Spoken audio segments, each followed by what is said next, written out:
hikmahnya ya. Apa hikmah yang terkandung di dalam perkisahan para rasul kepada Nabi SAW. Jadi Allah telah berfirman di dalam surat Hud, surat ke-11 ayat 120.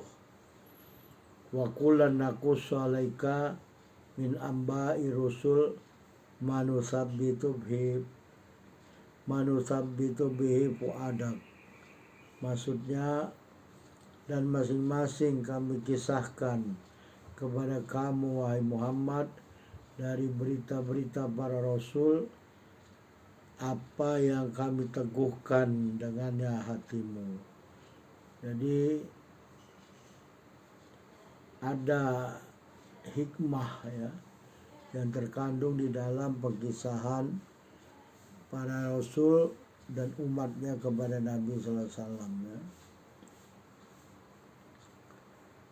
Jadi kata para ahli hikmah ya, para ahli hikmah ini mengatakan ada beberapa hikmah ya, katanya ada 5 hikmah ya, tentang perkisahan para rasul ini ya, ini kata ahli hikmah.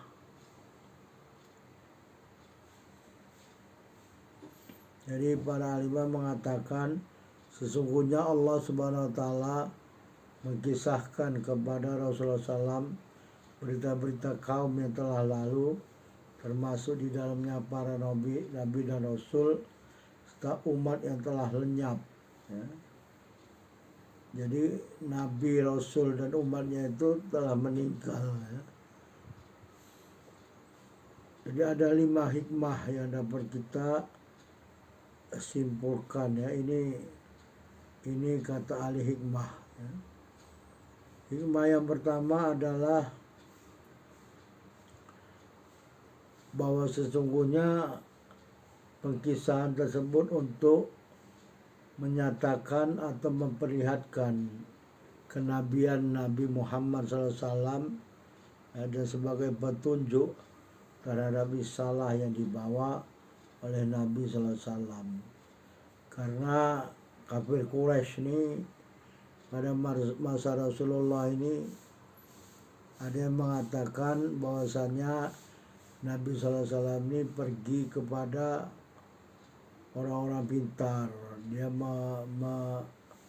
belajar setiap hari gitu ya, dan mengutip apa-apa yang telah dia pelajari kemudian disampaikan kepada kita. Dengan demikian dia mengaku-ngaku jadi seorang rasul ya.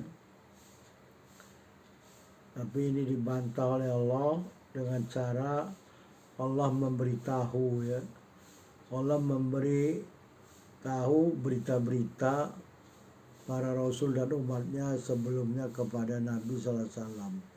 Ini adalah untuk memperlihatkan bahwasanya benar Nabi Muhammad SAW itu adalah seorang rasul yang diutus oleh Allah SWT kepada umatnya ya, dan sebagai petunjuk juga terhadap risalah yang dibawa oleh Nabi SAW.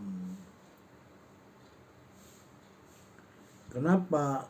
Karena sesungguhnya ini adalah rahasia kenapa Nabi SAW adalah seorang yang ummi, seorang yang tidak bisa baca dan tidak bisa tulis ya.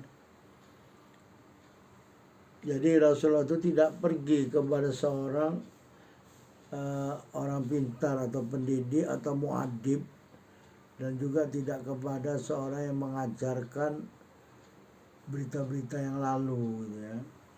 Dan Rasulullah tidak pernah meninggalkan negerinya Makkah untuk suatu waktu yang lama atau waktu yang sementara yang memungkinkan bagi Nabi untuk bertemu dengan seseorang yang mengerti tentang berita-berita orang-orang yang telah lalu ya, dan mengambil pelajaran darinya.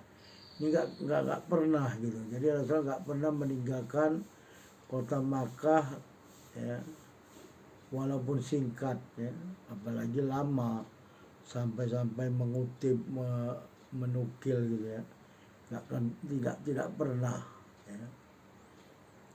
Jadi tidaklah pernah diketahui juga bahwa Rasulullah SAW mempelajari ilmu-ilmu tentang orang-orang masa lalu, sampai suatu saat datanglah malaikat Jibril ya dengan turunnya wahyu dan menemui Rasulullah SAW.